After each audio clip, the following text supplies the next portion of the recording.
السلام علیکم ورحمۃ اللہ وبرکاتہ نحمدہ نصلی علی رسول اللہ کریم اما بعد فاعوذ باللہ من الشیطان الرجیم بسم اللہ الرحمن الرحیم رب اشرح لی صدری ویسر لی امری واحلل عقدۃ من لسانی یفقہوا قولی۔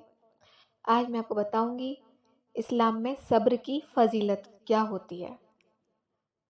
یہ اللہ تعالیٰ کی بڑی نعمت و دولت ہے جو وہ اپنے خاص نیک و مومن بندوں کو عطا فرماتا ہے۔ قرآن کریم میں 70 سے زیادہ مقامات پر صبر کی فضیلت کا اعلان کیا گیا ہے۔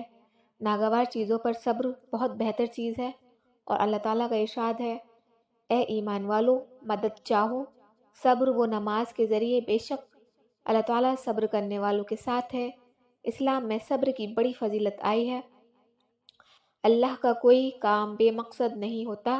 اگر ہم صبر سے کام لیتے ہیں تو وہ ہم سے خوش ہوگا اور آخر میں اچھے سے اچھا بدلہ بھی دے گا، اور یہ بات انہی کو نصیب ہوتی ہے جو برداشت کرنے والے ہیں، اور انہی لوگوں کو حاصل ہوتی ہے جو بڑے صاحب نصیب ہیں۔ نفس کو دین کی بات پر پابند رکھنا اور دین کے خلاف اس سے کوئی کام نہ ہونے دینا، اس کو صبر کہتے ہیں، اور اس کے کئی طریقے ہیں۔ ایک موقع یہ ہے کہ آدمی چین و امن کی حالت میں ہو، اللہ تعالیٰ نے صحت دی ہو، مال و دولت، عزت و آبرو، نوکر چاکر، آل اولاد، گھر بار، سار سامان دیا ہو۔ ایسے وقت کا صبر یہ ہے کہ دماغ خراب نہ ہو، اللہ تعالیٰ کو نہ بھول جائیں، غریبوں کو حقیر نہ سمجھیں، ان کے ساتھ نمی اور احسان کرتے رہیں۔ دوسرا موقع عبادت کا وقت ہے کہ اس وقت نفس سستی کرتا ہے جیسے نماز کے لیے اٹھنے میں، یا نفس کنجوسی کرتا ہے جیسے زکوٰۃ خیرات دینے میں۔ ایسے موقع پر 3 طرح کا صبر چاہیے۔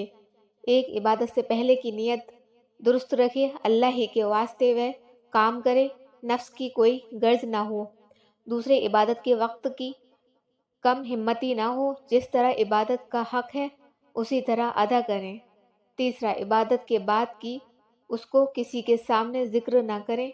تیسرا موقع گناہ کا وقت ہے، اس وقت کا صبر یہ ہے کہ نفس کو گناہ سے روکیں۔ چوتھا موقع وہ وقت ہے کہ اس شخص کو کوئی مخلوق تکلیف پہنچائے، برا بھلا کہے، اس وقت کا صبر یہ ہے کہ بدلہ نہ لیں، خاموش ہو جائیں۔ پانچواں موقع مصیبت، بیماری، مال کے نقصان یا کسی قریب عزیز کے مر جانے کا ہے، اس وقت کا صبر یہ ہے کہ زبان شرع کے خلاف کلمہ نہ کہیں، بیان کر کے نہ روئیں۔ طریقہ سب قسم کے صبروں کا یہ ہے کہ ان سب موقعوں کے ثواب کو یاد کر لیں اور سمجھے کہ یہ سب بات میرے فائدے کے واسطے ہیں، اور سوچے کہ بے صبری کرنے سے تقدیر تو ٹلتی نہیں، ناحق ثواب بھی کیوں کھویا جائے۔ قرآن میں فرمایا گیا، صبر کرنے والوں کے ساتھ اللہ ہے۔ صبر یہ ہے کہ اپنی کوئی بھی چیز چاہے وہ کتنی ہی بڑی کیوں نہ ہو، ہاتھ سے جاتی رہے تو ہم نہ ہمت کھو بیٹھیں اور نہ روئیں دھوئیں، اللہ کے فیصلے پر راضی رہیں، اور اس یقین کو بنائے رکھیں کہ لیا اسی نے ہے جس نے دیا تھا، اس سے اچھا استعمال ہو بھی کیا سکتا ہے۔ یہ بھی یقین رکھیں کہ اللہ کا کوئی بھی کام بے مقصد نہیں ہوتا۔ اگر ہم صبر سے کام لیتے ہیں تو وہ ہم سے خوش ہوگا اور آخر میں اچھے سے اچھا بدلہ بھی دے گا۔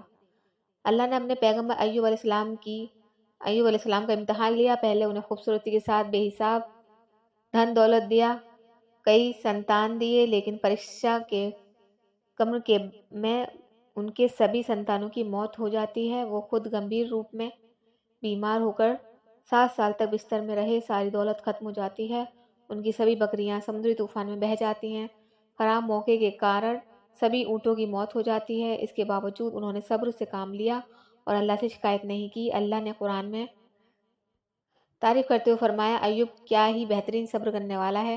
اللہ نے صبر کی وجہ سے پھر سے دھن دولت، سنتان، جانور سمیت سبھی چیزوں پہلے سے زیادہ انہیں عطا فرمائی۔ قرآن میں ہے کہ صبر سے دنیا میں اللہ کی مدد اور آخرت میں اللہ کی خوشنودی حاصل ہوگی۔ اللہ کے رسول صلی اللہ علیہ وسلم نے فرمایا، مومن کا معاملہ بڑا عجیب ہے، اس کے سارے معاملے اس کے لیے بھلائی کے ہی ہوتے ہیں۔ اس کی کوئی بھلی بات پیش آتی ہے تو وہ اللہ کا شکر ادا کرتا ہے تو اس میں اس کے لیے بھلائی ہی ہوتی ہے، اور جب اسے کوئی تکلیف کی بات پیش آتی ہے تو صبر سے کام لیتا ہے اور اس میں بھی اس کے لیے بھلائی ہوتی ہے۔ بخاری مسلم ایک دوسری حدیث میں اللہ کے رسول صلی اللہ علیہ وسلم نے فرمایا کہ مومن مردوں اور عورتوں پر کبھی کبھی آزمائشیں آتی رہتی ہیں۔ ترمذی شریف۔ ماہ رمضان میں بھی صبر کا امتحان اللہ تعالیٰ لیتے ہیں، اس کے بدلے میں ہم نیک انسان بن جاتے ہیں جو انسان کو برباد ہوتے کبھی بھی نہیں دیکھ سکتے ہیں، جو انسانیت کو برباد ہوتے کبھی نہیں دیکھ سکتے ہیں۔ اس انسانیت کی حفاظت کی وجہ سے اللہ اس کا بدلہ ان کے آل تک دیتے نظر آتے ہیں۔ اللہ ہم سب کو صبر کرنے کی تاکید دے، آمین ثم آمین۔